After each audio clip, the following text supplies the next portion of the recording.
And now that you're doing so much around personal branding, social media marketing, and sales, could you elaborate more about what are the things that you should look for when you're trying to get those first customers to pay you to see that, oh my God, I'm on the right track of something, or hey, I think I might be wasting my time here?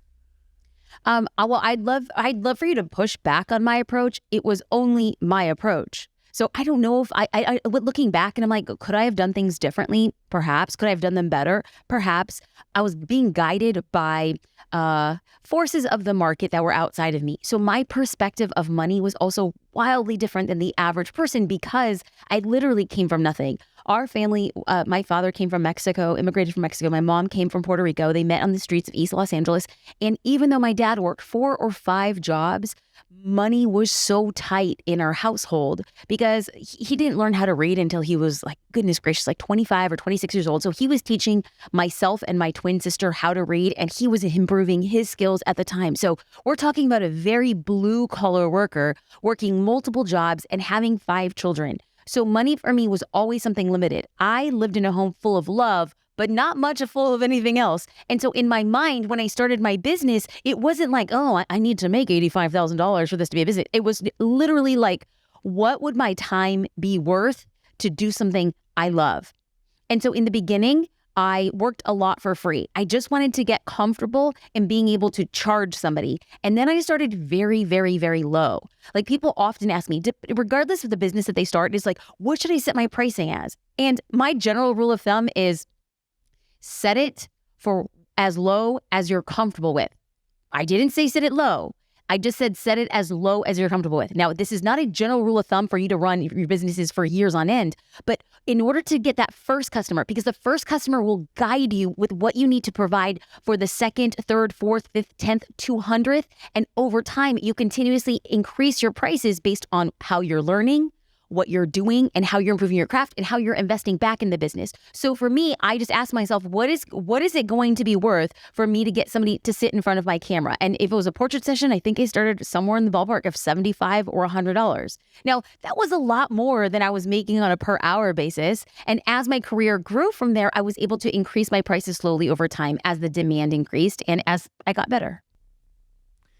It's hard to push back on your ideas because I have to say I'm so aligned with it, because I also suggest to people, it's like, hey, at the beginning, you need your case studies. You need to have experience. You need to prove not only to the, and the case studies is funny, right? We're like, oh my God, nobody wants to buy from me because they can't see my case studies. And I've realized that no, you have struggles to sell because you haven't seen the case studies for yourself. And so it becomes a race to serve. And I love that you're bringing that ideology. And I hadn't heard it framed that way before, is pricing as low as you're comfortable with. And as your comfort level actually shows that you get busier. I can just recall one of my good friends, Miriam, she was doing some consulting and she was doing free sessions and got so burnt out. She was like, my calendar's full. I'm helping all these people for free. I was like, you got to start charging more. That's your natural filter. And I'm assuming that when you went on your journey of photography, like you could not be comfortable charging $75 per portrait when you had a lineup of people waiting for that work to be done. So in order for you to be comfortable, your price had to rise. And I find that's just a beautiful part of the journey, and often one that, I think I'm a bit to blame. You might be a bit to blame as well, Jasmine, because there's so much marketing that's out there that says, sell high ticket products, get paid what you're worth, etc.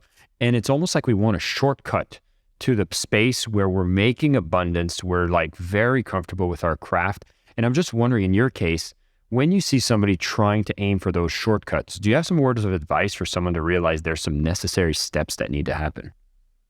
Well, if there's somebody who's listening, we have to first wonder, are they cognizant of the shortcut? Without cognizance, there's not going to be an awakening to change. And so first and foremost, we actually have to identify that there are, traditionally speaking, very, very few people who could ever go from a low ticket to a high ticket. And as tempting as it sounds, and as amazing as your offer is, statistically, the people who can jump from a low ticket to a high ticket is probably, I'm guessing, less than 1%. And so if we're going to play the odds would make the most sense to build out concentric circles that move your audience with your growth, not cut out an entire audience that can transition with your growth. So if you think about this as not from a place of how do I get more money, in the short term, we want to think of this as how do I increase the lifetime value of somebody who bought from me once? Because a person who's bought from you once has a much higher likelihood of buying from you in the future. But what you need to do is offer like a pyramid structure for this person to grow alongside you, not to cut out the bottom of the pyramid who actually are helping you get to the next level. So I don't look at this as I don't think you're capable of a high ticket offer. I just think there's a lot more room to growth. So just imagine, just for math's sake, you have 10 clients who pay you $100. And then you have a high ticket offer of $10,000. Well, of the people who paid $100, maybe there's one person who can afford the $10,000.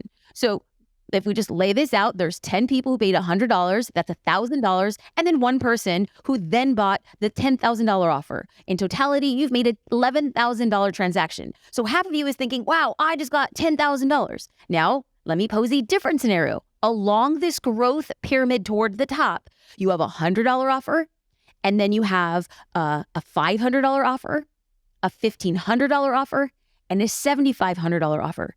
If you were to take half of the people who bought the 100 and move them up the pyramid with you, you have an overall gain over time. The question then becomes, are you willing to work through and build the pyramid so that when that $10,000 offer comes, you haven't cut out 90% of your available leads, you're actually taking the leads alongside you. So over time, it's amplified.